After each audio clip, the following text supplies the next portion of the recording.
गीता 18 के श्लोक नंबर 62 में भगवान स्वयं कह रहे हैं कि अर्जुन उस परमेश्वर की शरण में जा जिसकी कृपा से परम शांति व शाश्वत स्थान अर्थात सतलोक को प्राप्त होगा।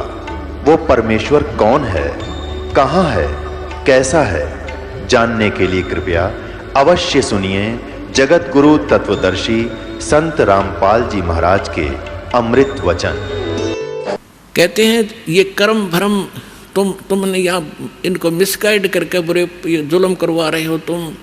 ये कर्म भ्रम ब्रह्मांड के मैं पल में कर दूं नेस, इन पर कलम मार दूंगा, इनको ख़त्म कर दूंगा। और जिन्होंने मेरी दुहाई दी वो करो हमारे पेश, उसका अकाउंट भी मत लेना तू। तो ये ज्ञानदास सुनाता ही रहता है, परमात्मा की अमरवाणी है, ये कोई डूम बाट के गीत नहीं, उस सच्चे परमेश्वर का बताया हुआ सच्चा विधान है और ये ज्यों का त्यों है। परमात्मा ने कहा कि जो ये कह दे मेरे पास, तेरे पास आके मैं उस परमेश्वर कबीर जी का भक्त हूँ, उसका अकाउंट भी मत लेना। जो मेरा सत साधक हो और किसी गलती से वो तुम ले भी आए हो तो मेरे पास भेज देना, करो हमारे पेश। एक भक्त बता रहा था जी, मैं सपने में रात को सो रहा था और दो बैंकर से आए और मुझे कहने लगे कि चल तू। मैं उठ कर चल पड़ा उनके साथ साथ, और जब पहुंच गए ना एक बड़ी सी बिल्डिंग दिखाई दी थी, उसके निकट जाकर मैंने पूछा भी कहाँ ले जा रहे हो तुम मुझे? वो कहने लगे हम तुझे धर्मराज के पास ले जाएंगे और वहाँ तेरा लेखा जोखा होगा, फिर उसके बाद आगे जैसे आदेश होगा तेरा आगे फिर हम उसके बाद बताएंगे।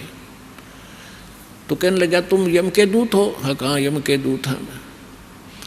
तो उसको बात याद आ गई कि हमें ज्ञान में सुना है, गुरुजी बताते हैं परमात्मा कबीर जी के भक्त को और यम के दूत नहीं पकड़ सकते। तो मैं उनके साथ झगड़न लग गया गुट्टम गुट्टा कि तुम मुझे नहीं ले जा सकते, छोड़ो।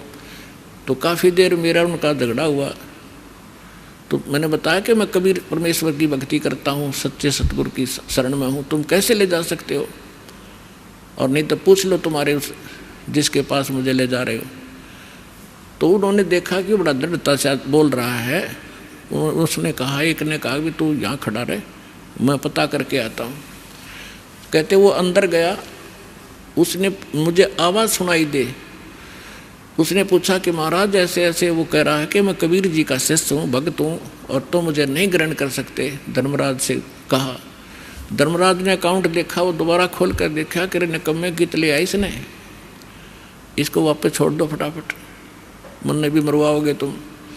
तो तभी वापस आया और कहने लगा अरे छोड़, इसने बला ने ऊपर तो पटक दिया मैं, और न्यू आऊँ जैसे गोते खाता हुआ, झटके लगता हुआ, और एकदम बॉडी में प्रवेश किया। और जब मैं उठा पसीनम पसीना हो रहा, मेरी जाग खुल गई, नींद खुल गई, और काफ़ी देर तक मेरा शरीर सुन रहा, मैं हिल डुल नहीं सका, हिल डुल नहीं पाया।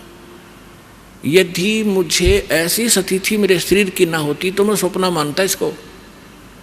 तो उस दिन के बाद कह रहा कि और गणा दृढ़ विश्वास हो गया परमात्मा पे। तो यहाँ गरीबदास जी उसी परमात्मा की समर्थता बता रहे हैं कि जब फरमान धनी का आवे को राखे घर जाने नु, कौन बचाओ वहाँ जाने से?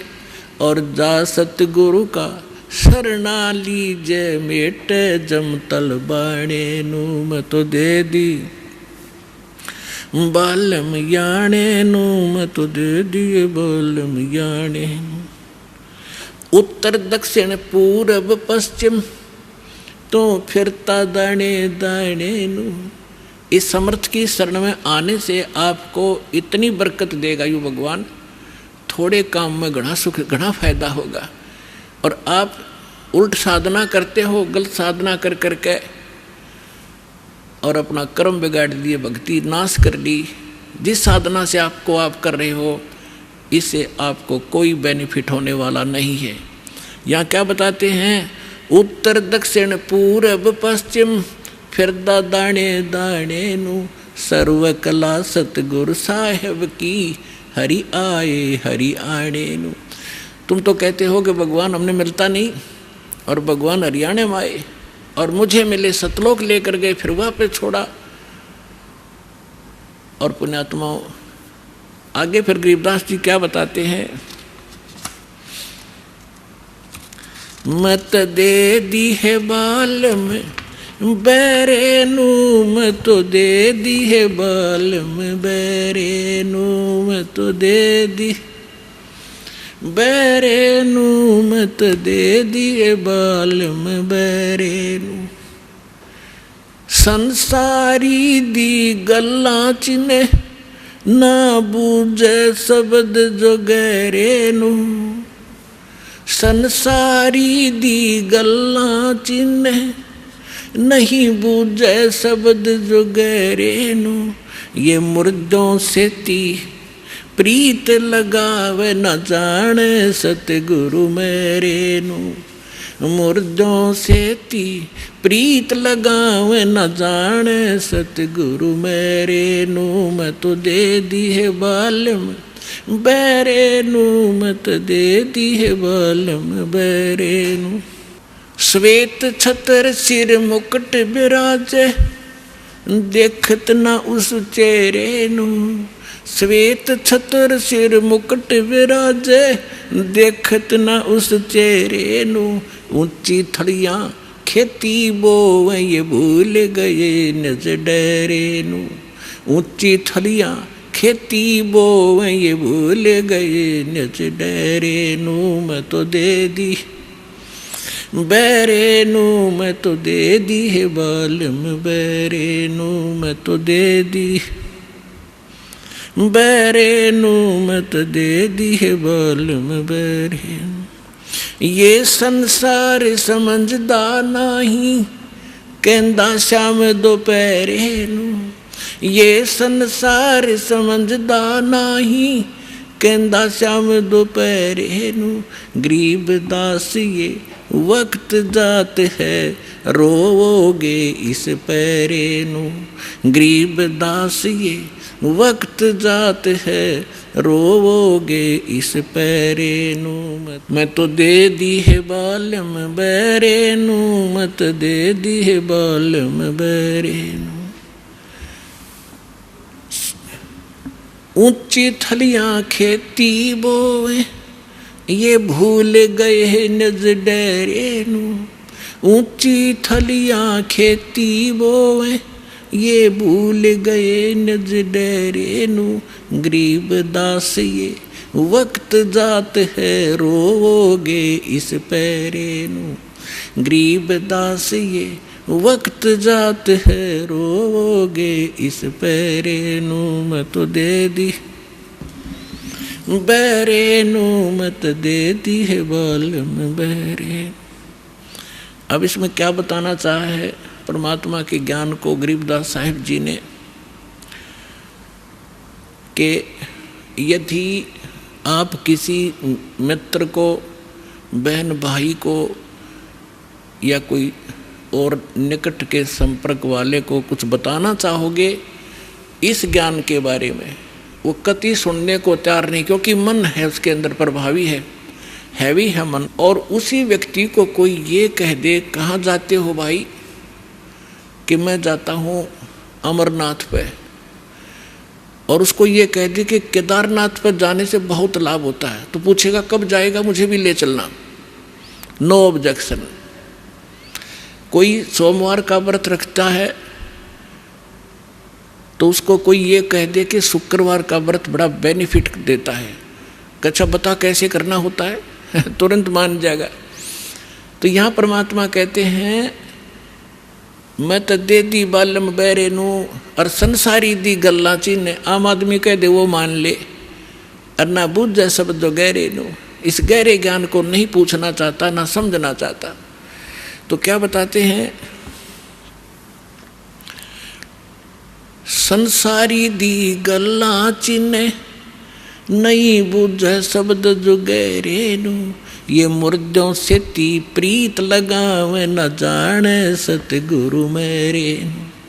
अब जैसे प्रत्येक गांव में किसी तालाब के ऊपर या किसी अन्य स्थान पर कोई संत साधक मर गया, मृत्यु को प्राप्त हुआ, उसकी यादगार बना ली, वहाँ माथा टेकन लाग गए सारे, पूरा गांव का गांव। अन्यों का हमारे तो दादा लाई पूजा है यार। अरे कोई विवेक तो लो।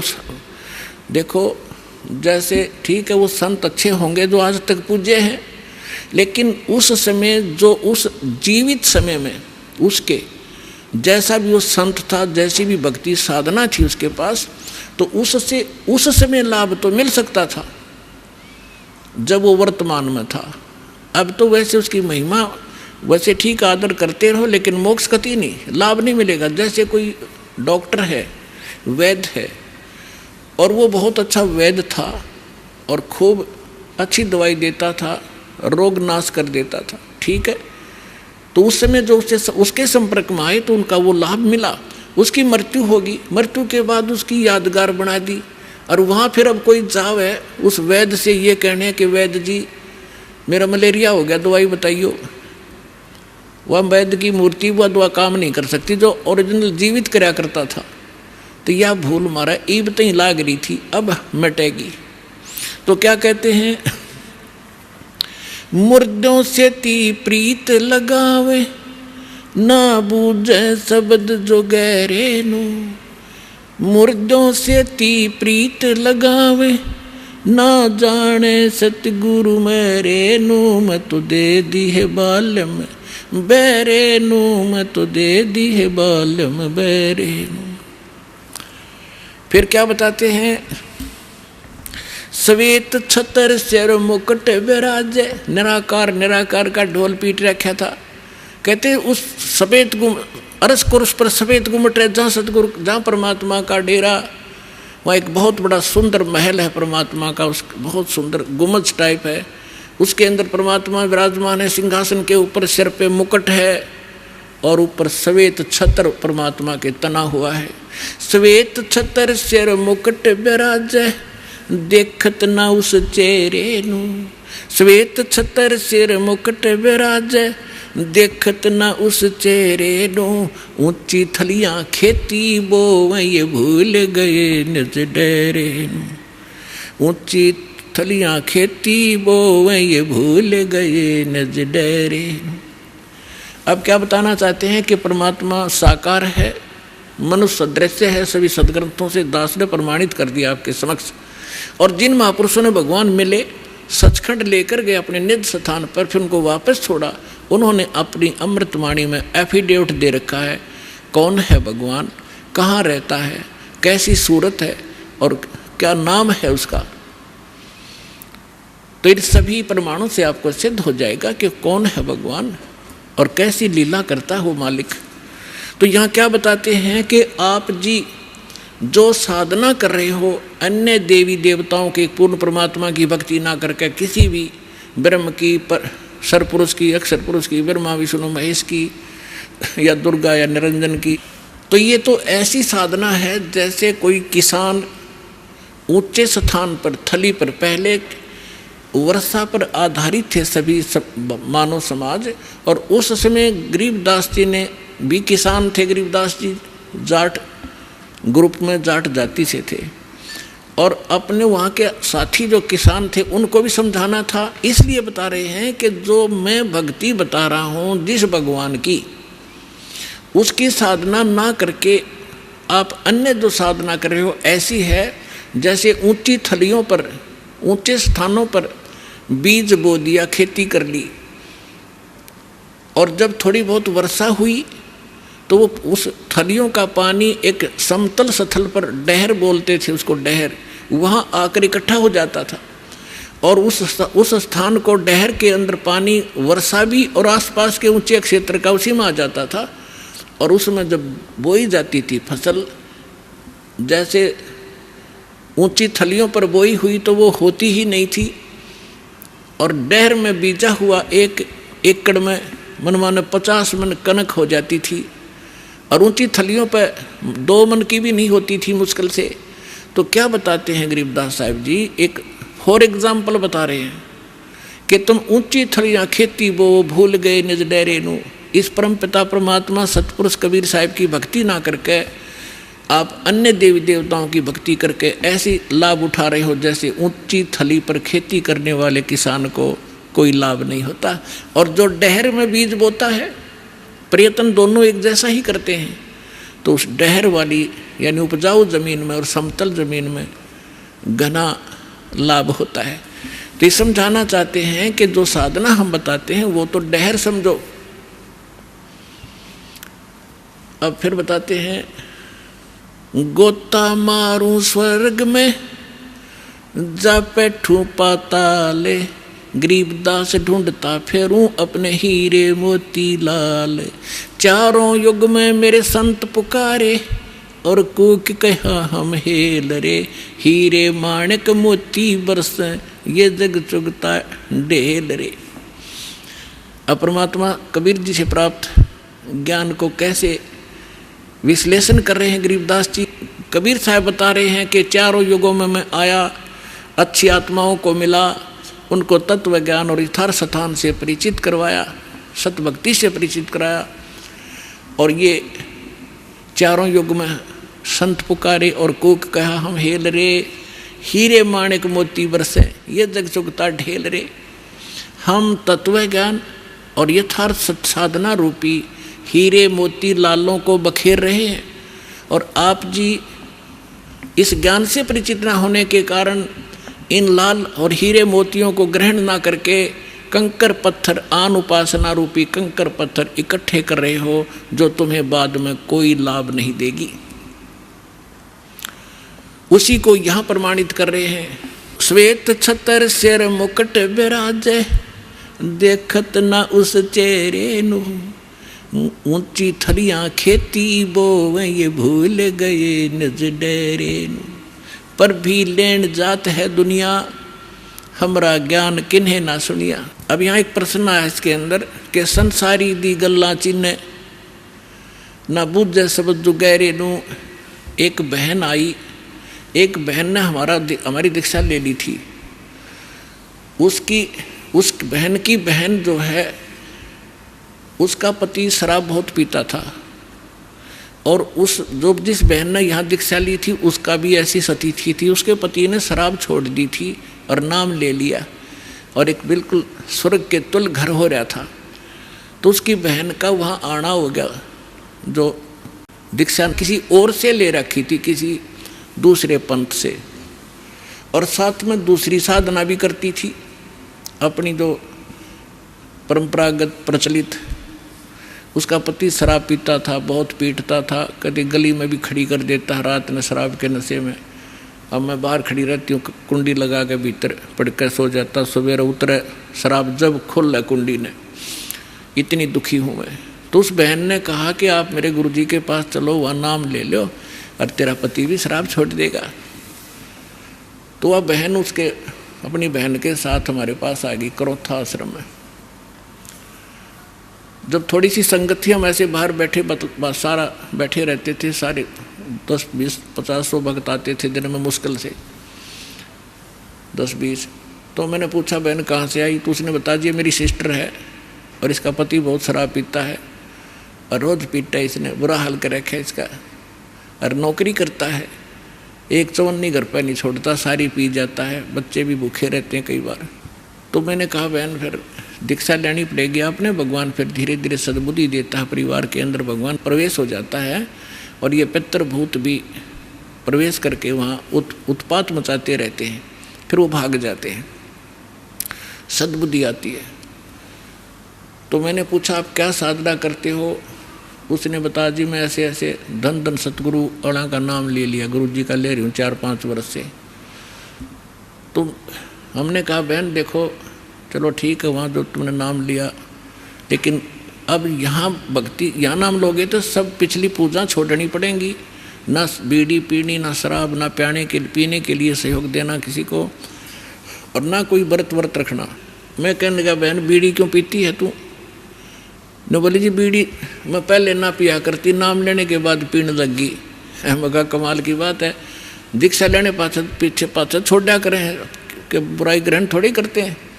तो उसने क्या बताया जी, जिस सत्संग में हमारे गांव में होता था सत्संग, हम वहाँ जाती थी तो वो सभी को बीड़ी वितरित करती थी प्रसाद के रूप में, एक प्लेट में डाल कर, और साथ में एक माचिस और सींक रख देती थी। और न्यू क्या करती, पीले पीले प्रसाद है होता है, मैं ना पिया करती पहले, पर उन्हें शिकायत दी, पीने लगी, यह बीमारी और ला ली मैंने, तो इसको तो मैं छोड़ दूंगी। फिर उसने बताया कि मैं व्रत रखती हूँ। मैं कौन सा व्रत रखती है कि शुक्रवार का। मैं बोला बेबे बहन, ये सभी जो व्रत त्यागने पड़ेंगे जो भक्ति करना चाहती है। ने बोले जी व्रत ना छोड़ूँ मैं। उसकी बहन कहने लगी जब तक तू कह रही थी मैं सारी बात मान लूँगी, अब तो व्रत पड़ेगी।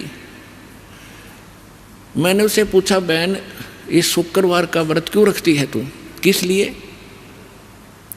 तो वो कहने लगी कि मैंने कथा, क्या क्रिया होती है इसमें, क्या लाभ है इससे? वह कथा सुनाती है कि एक का पति विदेश चला गया था कोई काम धंधे के लिए, ऐसी कथा है। संतोषी माता के व्रत, शुक्रवार के व्रत से क्या लाभ है वो बताने लगी। और फिर उसकी काफ़ी वर्ष हो गए थे, उसके पति ने दूर चला गया, उसका भूल पड़ गई, घर नहीं आया। संतोषी माता एक बहन को दिखाई दी उसको, जिसका पति बाहर गया हुआ था दूर देश में, और उसने बताया कि तू मेरे 16 शुक्रवार के व्रत रख ले, तेरा पति घर आ जाएगा। तो उसने 16 शुक्रवार के व्रत रखे और 16वां शुक्रवार का जो व्रत था उसका पति घर आ गया, इसलिए उसकी पूजा करती हूँ। और मैं 13 रोज आवर रोज गड़े तो गड्ढे की शुक्रवार के व्रत ने अकल की चोर। चलो उसका तो पति दूर चला गया था, उसकी तो बुला लिया उसकी संतोषी माता ने, तेरा तो डेली आवर डेली गड़े तने, और फिर भी शुक्रवार का व्रत है कल तुम्हारे अंदर। तो यहाँ परमात्मा कहते हैं कि संसारी दी गल्ला चीने ना बूझे सब जो गहरे नु, सच्चाई से परिचित ना होना चाहते हैं, और ऊंची थलियां खेती वो ये भूल गए निज डेरे नु। फिर क्या बताते हैं कि ये संसार समझदा ना ही कहंदा श्याम दोपहरे नु। अपने आत्माओं सटाट सत्संग यहाँ से हुआ था। भाई तन दर सुखिया कोई ना देखा, जो देखा सो दुखिया हो, उदय अष्ट की बात करते हैं, मन सबका किया विवेका हो, सबका किया विवेका हो। यहाँ पर कहते हैं झूठे सुख को सुख है ये मान रहा मनमोद, ये सकन से बिना काल का कुछ मुख में कुछ गोद। तो क्या बताना चाहते हैं आदरणीय गरीबदास साहिब जी कि ये संसार समझदा नहीं कहंदा श्याम दोपहरे नू। जैसे एक शराब पिए पड़ा था, जेठ जून का महीना, हरियाणा क्षेत्र, पंजाब, राजस्थान, उत्तर प्रदेश। इसमें जून के अंदर एक भयंकर गर्मी गिरती है और शराब पी कर बाहर पड़ा बिल्कुल मैदान में, और उसका साथी कहता है कि उठ ले भाई, बहुत दुखी है तू, मुंह में झागा रे, पसीना पसीना, रेते में लेटा हुआ है, उठ तुझे छाया में लेटा देता हूँ। वो शराब के नशे में कहता है छेड़ना मौजूरी है, वहाँ धूप में पड़ा है, रेत के अंदर पड़ा है, पसीना पसीना है, और उसको कहता छोड़ दे मौजूरी है। तो परमात्मा कहते तुमने भांग पी रखी काल की, कबीर ये माया अटपटी सब गट आनड़ी, और किस किस ने समझाऊं या कुआ भांग पड़ी। तो ऐसे हम इस दुख को सुख मान रहे हैं इस नशे के अंदर।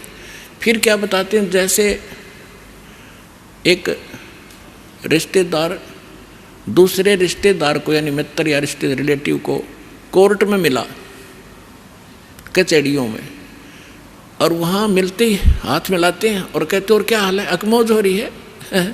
कोर्ट में मौज का क्या काम, वहाँ तो घी बंधी रहती है। कोर्ट में भी मौज है, वहाँ गए हैं व्यक्ति को 2 मिनट में चिंता रहती है, वकील नहीं आया, गवाह नहीं आया, फलाना नहीं आया, और फिर और क्या हाल है, ठीक ठाक मौज है। कोर्ट में जाने वाले व्यक्ति को भी मौज है। फिर हॉस्पिटल में गया, किसी का कोई बच्चा बीमार था, मित्र आए वहाँ मिलने के लिए। अब उससे पूछते हैं और ठीक है, अपना लड़का तो बीमार है, बाकी मौज हो रही है, लड़का मरने को हो रहा है, बाकी ठीक ठाक है। तो परमात्मा कहते हैं ये संसार समझदा नहीं कहंदा श्याम दोपहरे नो। जैसे जेठ का महीना और दोपहर के समय को, और कोई ये कहे कि ठंड सी लग रही है, तो उसने श्याम देखिए नहीं है, तो शाम के समय जो शीतलता होती है, तो दोपहर के समय वो धूप में जला हुआ भी ये कह रहा है कि कहता श्याम दोपहरे नू, यानी इस दुख को तुम सुख मान रहे हो, झूठे सुख को सुख कहे ये मान रहा मन मोदे, ये सकल चबीना काल का, कुछ मुख में कुछ गोदे। फिर क्या बताते हैं परमात्मा, भाई सुरपति दुखिया भूपति दुखिया, रंग दुखी बपरीती हो, कहे कबीर और सब दुखिया, एक संत सुखी मन जीती हो, संत सुखी मन जीती हो। सुरपति देवताओं का राजा इंद्र भी दुखिया, और पूरी पृथ्वी का राजा भी दुखिया, और रंक तो स्वाभाविक दुखी, जो गरीब है वो तो दुखी है ही है। तो परमात्मा ने बताया है, कहे कबीर और सब दुखिया, एक संत सुखी मन जीती हो। यानी परमात्मा की शरण में जो प्राणी आ जाएगा, पूरे सतगुरु की शरण में आने से, उस सच्चे परमात्मा की भक्ति करने से उसको एक तो ज्ञान ऐसा प्राप्त हो जाता है कि वो संसारिक इन आडंबरों से दूर हो जाता है। उसको ज्ञान ऐसा निर्मल मिल जाता है कि ऐसा निर्मल ज्ञान है, ये निर्मल करे शरीर और ज्ञान मंडलीक है भाई चकवे ज्ञान कबीर।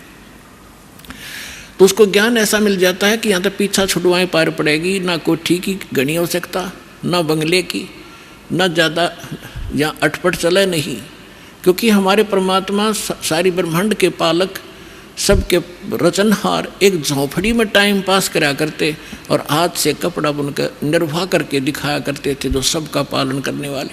नहीं तो वो एक वचन से एक बहुत बड़ा महल बना सकते थे, उन्होंने ईंट सीमेंट डालने की जरूरत नहीं थी। वो हमें ये बताना चाहते थे, इस गंदे लोक से निकलना चाहते हो तो यहाँ की बकवाद छोड़नी पड़ेगी, केवल यहाँ से जन्म और मृत्यु का छुटकारा चाहिए आपको, तो ये भक्ति कर लीजिए।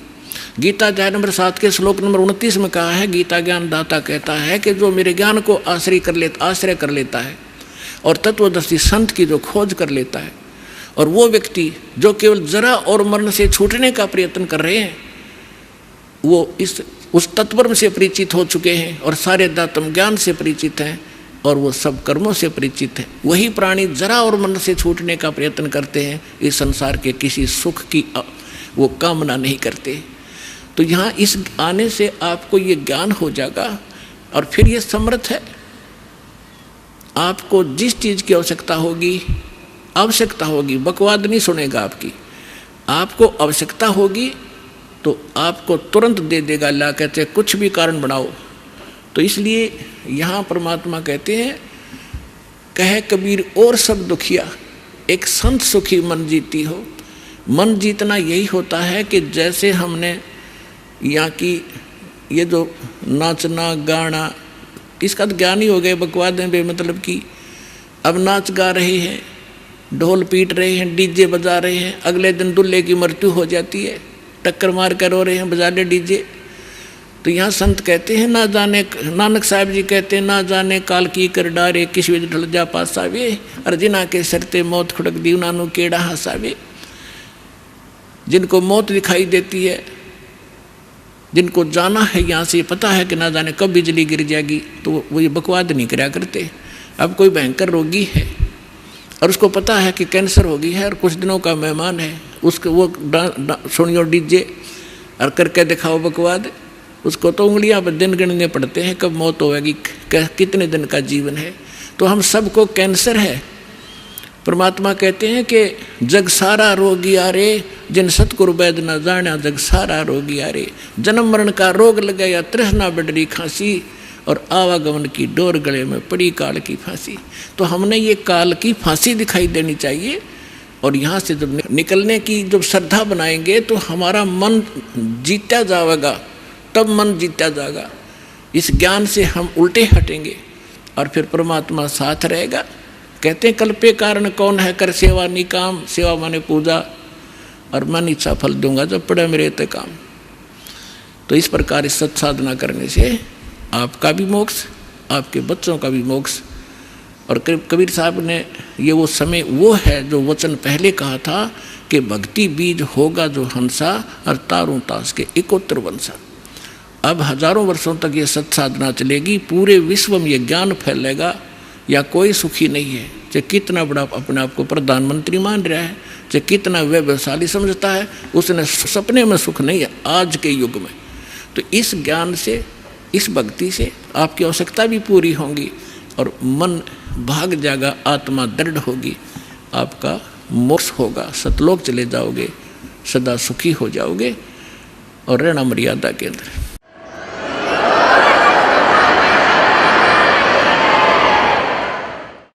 अब आपको कुछ भक्तों के अनुभव सुनाएंगे, क्योंकि पुण्यात्माओं ज्ञान के साथ साथ ये मन तभी दूर हटेगा जब आपको पता चलेगा कि यहाँ पर ऐसे ऐसे सुख भी हो रहे हैं।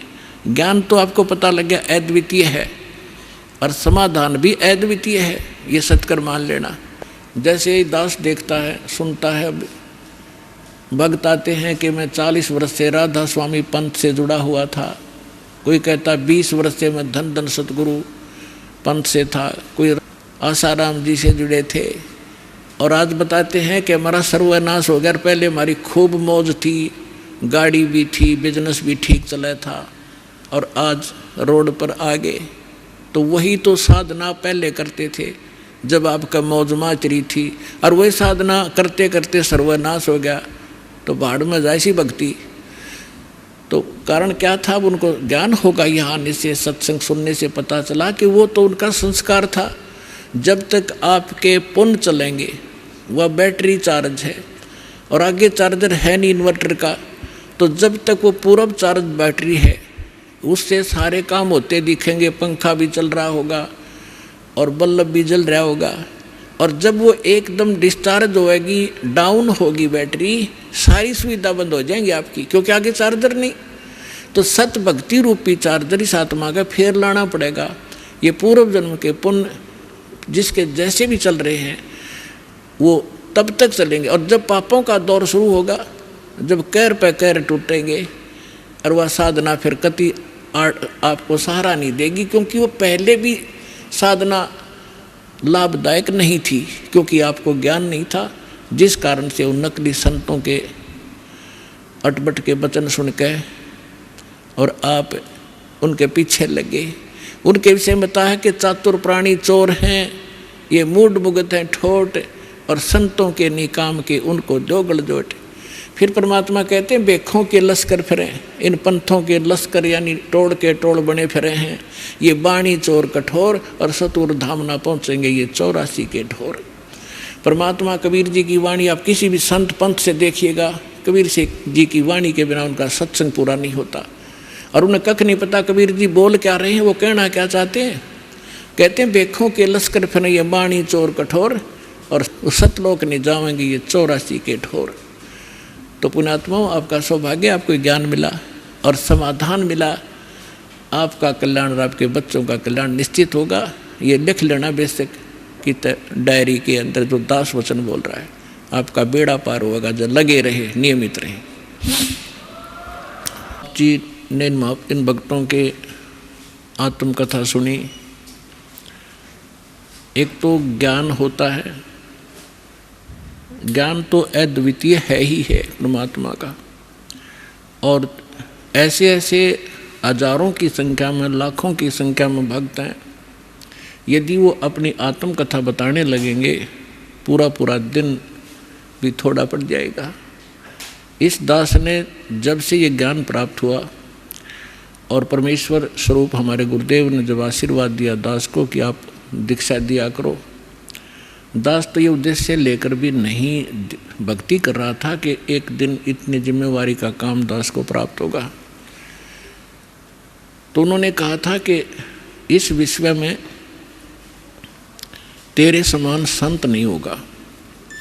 उस समय तो दास को ये बात गुरुदेव की ये भी नहीं लगी कि असत्य होगी, क्योंकि गुरु की बात कभी असत्य नहीं महसूस होती। लेकिन ये अपनी औकात से मैं परिचित था कि मैं तो एक भगत भी पूरा नहीं था, और ये कह रहे हैं कि तेरे बराबर संत नहीं होगा विश्व में। कहते हैं सतगुरु बोले, संत बोले सहज सुबह और पलट दे ब्रह्मंड। पुण्यात्माओं, आपके लिए सारा काम हुआ है, आपका सौभाग्य है। तो कहते हैं ये संसार समझदा नहीं, कहंदा श्याम दोपहरी नू। गलत साधना करते हैं, गलत भगवानों का आश्रय लिए बैठे हैं।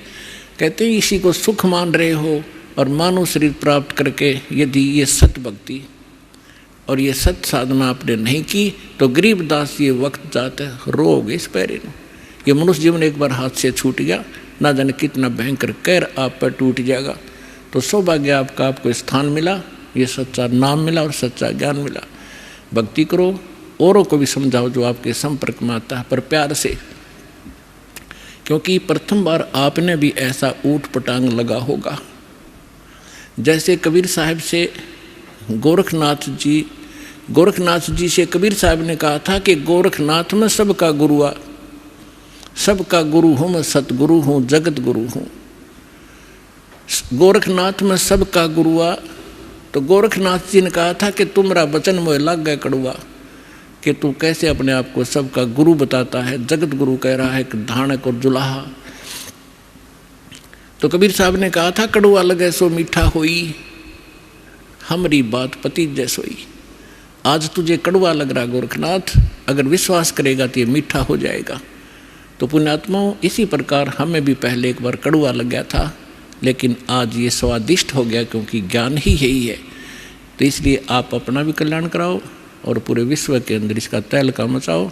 सब भाई बहन सुखी होंगे, सब हम एक पिता की संतान हैं, सतलोक चलेंगे जहाँ हमारा स्थान, मूल स्थान है। बोलो सतगुरुदेव की।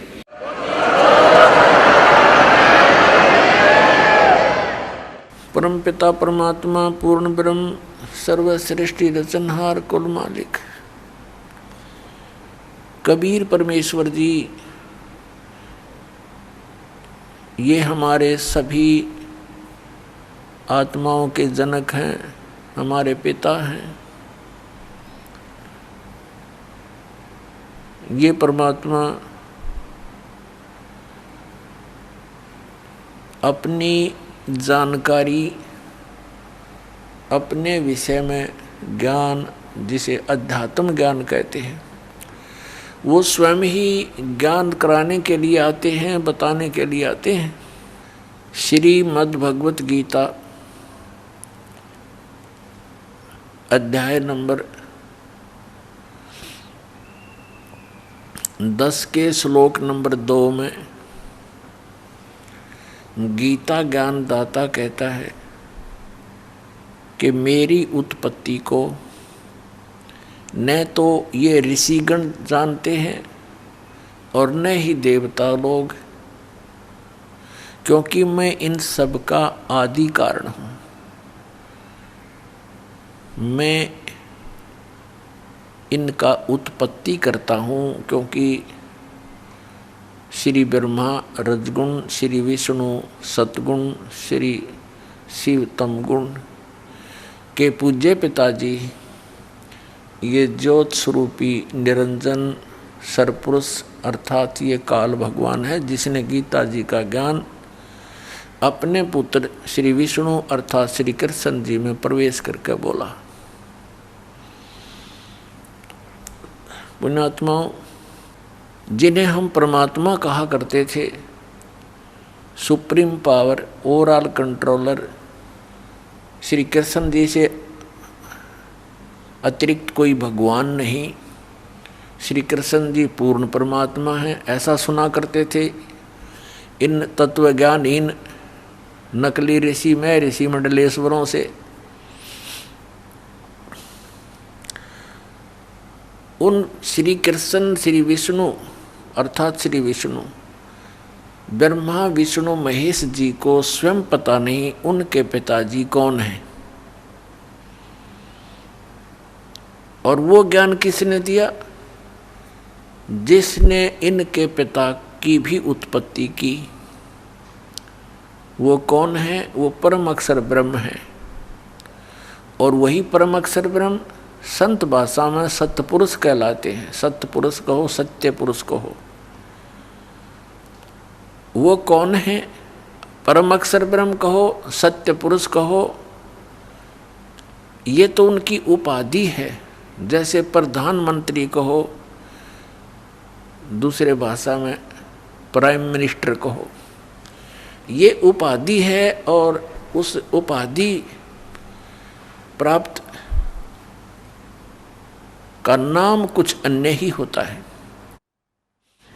जैसे भारत के आदरणीय प्रधानमंत्री जी का नाम तो अन्य ही होता है, लेकिन प्रधानमंत्री उसकी उपाधि। ऐसे ही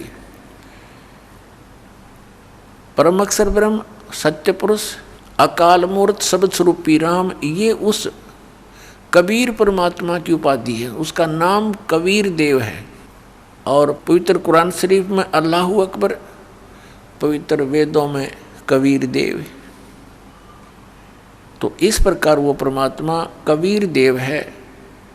और जिन महापुरुषों ने उनका साक्षात्कार किया, उन्होंने बताया कि वो काशी में जुलाहे रूप में आया था, वो पूर्ण परमात्मा है। अनंत कोट ब्रह्मांड का एक रति नहीं भारे, सतगुरु पुरुष कबीर हैं ये कुल के सिरजनहारे।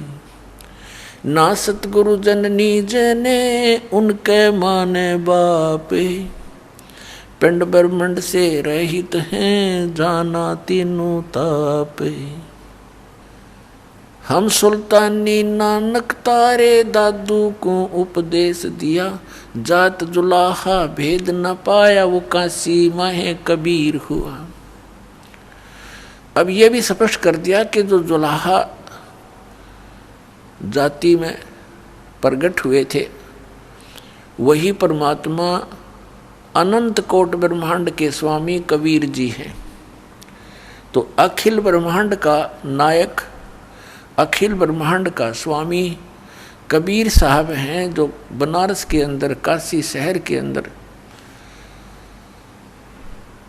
जो सह शरीर आकर प्रकट हुए थे, एक कमल के फूल पर शिशु रूप धारण करके विराजमान हुए थे। धीरे धीरे बड़े हुए, तत्व ज्ञान का प्रचार किया। ये हम सब के जनक हैं, ये कुल के मालिक हैं। इन भगवान ने, इस परमात्मा ने आकर के अपना यथार्थ ज्ञान दिया। प्रत्येक युग में आते हैं ये कबीर परमेश्वर, लेकिन अन्य युगों में, सतयुग, त्रेता, द्वापर में, ये अन्य नामांतर करके आ जाते हैं। सतयुग में सत्सुकृत नाम से, त्रेता में मुनिंदर नाम से, और द्वापर में करुणा में नाम से, और कलयुग में अपने ओरिजिनल नाम से आते हैं, कबीर नाम से, कबीर नाम से। तो पुण्यात्माओं, 600 वर्ष पहले परमात्मा ने इन श्री ब्रह्मा, श्री विष्णु, श्री शिव जी, इनके पिता और इनकी माता की उत्पत्ति बताई थी। ब्रह्मा, विष्णु, महेश के माता पिता की जानकारी परमेश्वर ने 600 वर्ष पहले बताई थी। लेकिन इन अज्ञानी ऋषि में ऋषियों ने, तत्वज्ञानहीनों ने, मंडलेश्वरों ने परमात्मा के उस अमृत ज्ञान को, उस यथार्थ ज्ञान को जनता तक नहीं जाने दिया। और कहते रहे कबीर झूठ बोलता है, ये अशिक्षित है, ये क्या जाने भगवान के बारे में, ये क्या जाने वेदों और गीता और पुराणों के बारे में, क्योंकि इसको अक्षर ज्ञान नहीं, ये संस्कृत भाषा से परिचित नहीं। और वो नकली मंडलेश्वर केवल संस्कृत भाषा से तो परिचित थे, लेकिन अध्यात्म ज्ञान शून्य था उनका। अब हमारे सामने एक प्रॉब्लम अड़ी रही। वो एक बात कह दिया करते थे कि कबीर धानक है, दुल्हा है, ये शिक्षा का अधिकारी भी नहीं है, ये कहाँ से जान सकता है पुराणों और कुरान को, वेद और गीता को। ये सब झूठ बोलता है। ये जो कह रहा है कि तीन देव की जो करते भक्ति, उनकी कदे न होए मुक्ति। परमात्मा कहा करते थे, गुण तीनों की भक्ति में ये भूल पड़ो संसारे, कहे कबीर निज नाम बिना कैसे उतरो पारे। तीन देव की जो करते भक्ति, उनकी कदे ना होवे मुक्ति।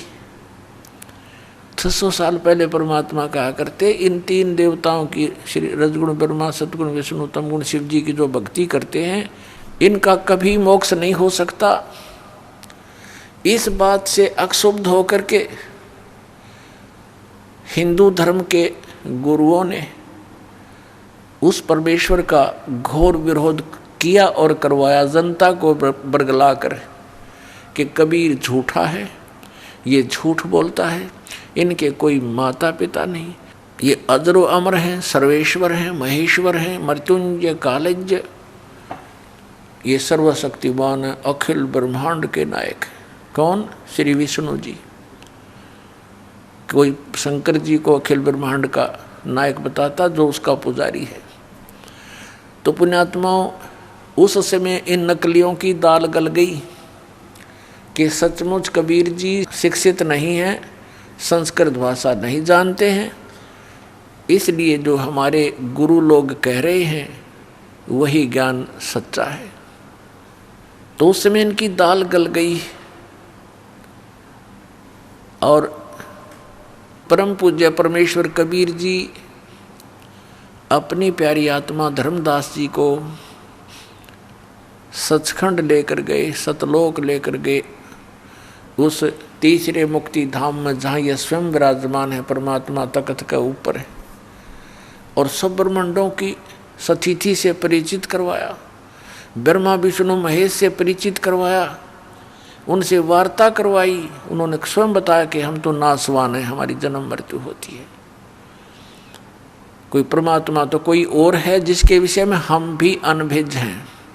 तब धर्मदास जी को ये विश्वास हुआ कि सचमुच ये तो नासवान है, ब्रह्मा विष्णु महेश भी, और वो परमात्मा अन्य है ये नहीं जानते, और वो मेरे साथ खड़ा है कबीर नाम से ही।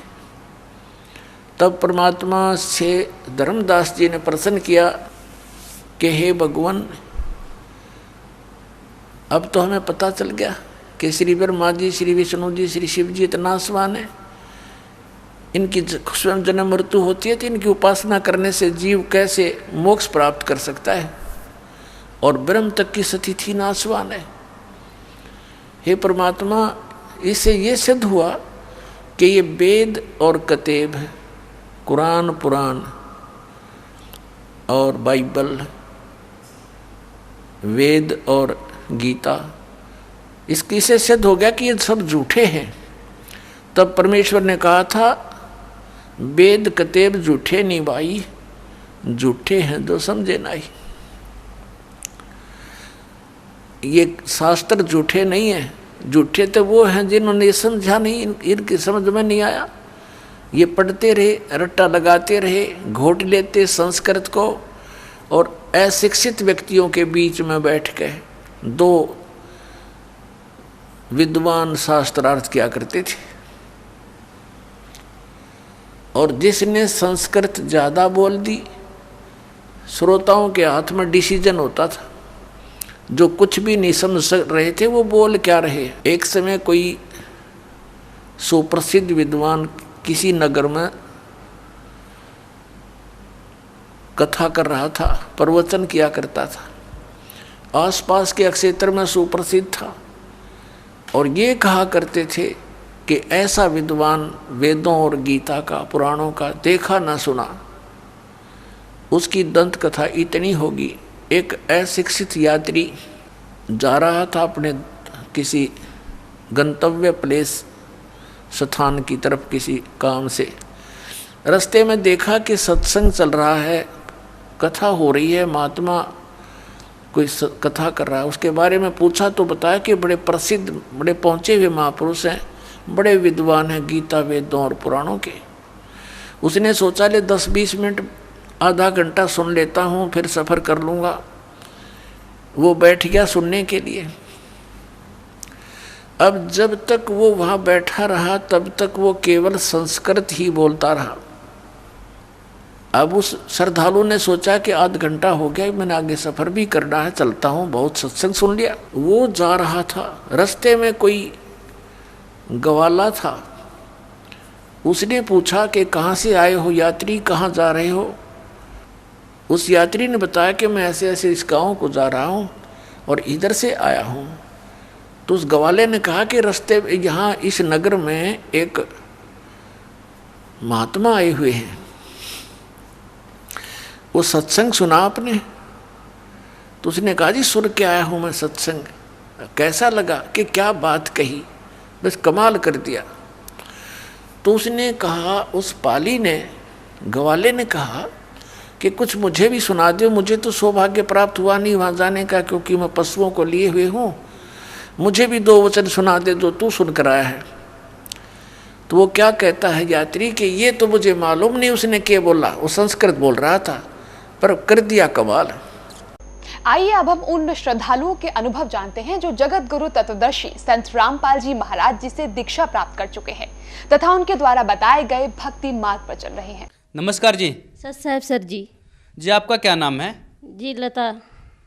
आप कहाँ से आए हैं? किशन नगर गावड़ी कुलछत्तर से। संत रामपाल जी महाराज जी से आपने नाम दीक्षा कब ली? 2012 में। सदगुरु रामपाल जी महाराज जी से नाम दीक्षा लेने से पहले आप क्या भक्ति साधना करते थे? सर जी मैं क्या कहते छोटी सी थी, जब से मैं शिव जी की ज़्यादा वो भक्ति करती थी, और शादी के बाद भगत जी भी शिव जी की ज़्यादा भक्ति करते थे।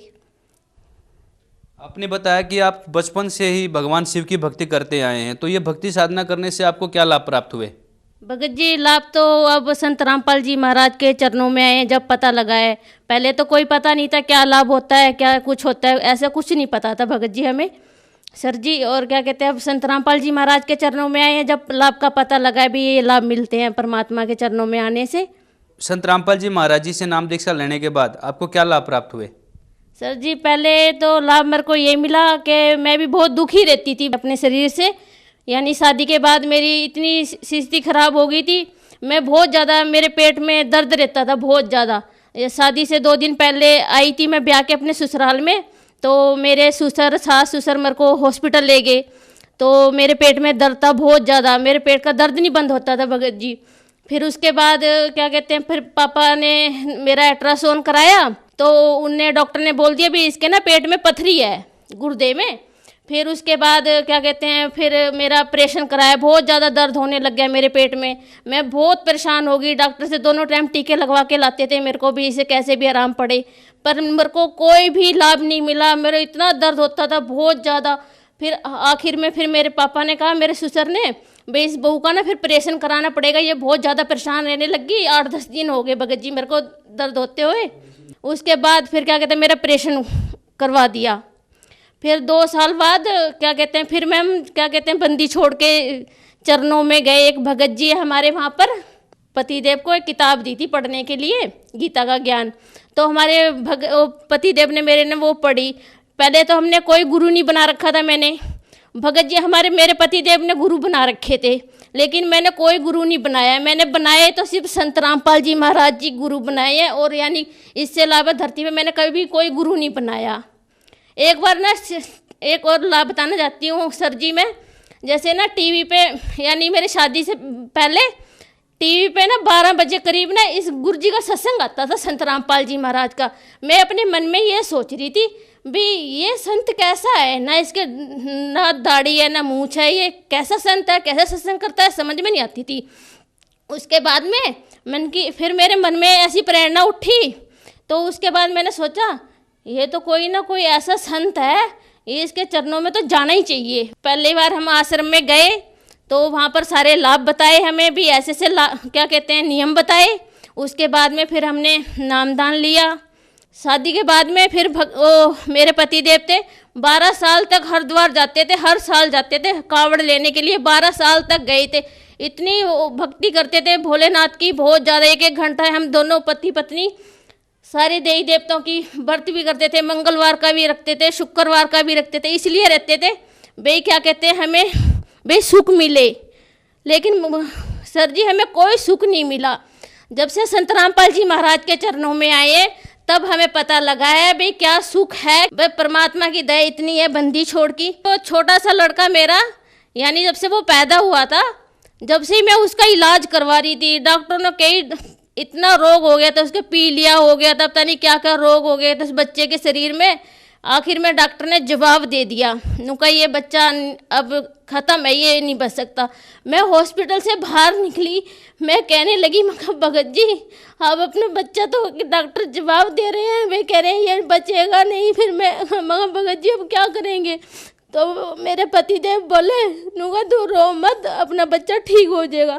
फिर हम अच्छे से डॉक्टर की दुकान पे गए, फिर उस डॉक्टर ने बोला नुका बेटी तू रो मत, तेरा बच्चा ना ठीक हो जाएगा। इतना दुख था मेरे बच्चे को भगत जी, बहुत ज़्यादा दुख था। जब से संत रामपाल जी महाराज के चरणों में आए हैं ना, मेरा बच्चा बिल्कुल ठीक है। मैं उसे याद नहीं रहा, मैं लेके आती आपके पास।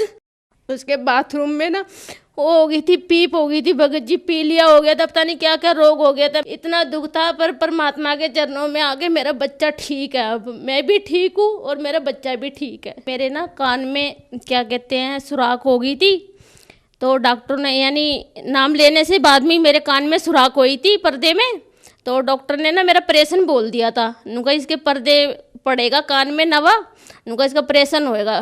और मेरे पति देव है ना, वो ऑपरेशन कराने के लिए तैयार हो गए थे, कहने लगे चल तेरा ऑपरेशन करा देते हैं, कान का पर्दा डलवा देते हैं। मैंने कि नहीं, मैंने घर आके वो तो तैयार हो गए थे, कह रहे तेरा शुक्रवार को तेरा ना कान का पर्दा डलवा देंगे। मैंने कि नहीं मैं नहीं जाऊँगी, मैं ना वहाँ जाऊँगी बरवाला आश्रम में, मगर सबसे बड़े डॉक्टर तो अपने बरवाला में बैठे हुए हैं। तो मैं वहाँ गई, मैंने गुरुजी से अरदास लगाई, मगर संत रामपाल जी महाराज कि मेरे ना कान में सुराख हो गया और डॉक्टर ने ना मेरे को ऑपरेशन बोल दिया है, पर्दा डलेगा नवा। परमात्मा बोले उनका बेटा नहीं, उनका क्या कहते हैं आप ना पर्दा नहीं डलवा, उनको बेटा उनको परमात्मा दया करेंगे। गुरुजी ने मेरे सिर पे हाथ रखा और मेरे को सुनाई नहीं देता था सर जी कान से एक से। तो फिर गुरुजी ने मेरे सिर पे हाथ रखा और गुरुजी ने कहा परमात्मा दया करेंगे संत रामपाल जी महाराज ने। फिर उसके बाद में मेरे को सुना, उसी टाइम मेरे को सुनने लग गया कान से। मैंने इतनी गुरुजी को इतना दंडोत करा, परमात्मा को बंदी छोड़ को, मगर परमात्मा आप तो सबका दुख हरते तो मेरा भी हरेंगे ज़रूर। तो परमात्मा ने मेरे कान में उसी टाइम से सुनाई देने लग गया। आश्रम में मैं गई हुई थी, सत्संग नहीं था भगत ओ सर जी, आश्रम में खुले दर्शनों में गए हुए थे हम। जब से संत रामपाल जी महाराज के चरणों में आए हैं, तब से मेरा बेटा भी ठीक रहने लग गया, मैं भी ठीक रहने लग गई। और क्या कहते हैं, जब मैं एक और लाभ बताना चाहती हूँ भगत सर जी, मैं जैसे हम ना न्यारे हुए थे ना भगत जी घर से, तो मेरे पास कुछ भी चीज़ नहीं थी, ऐसा कुछ भी नहीं था।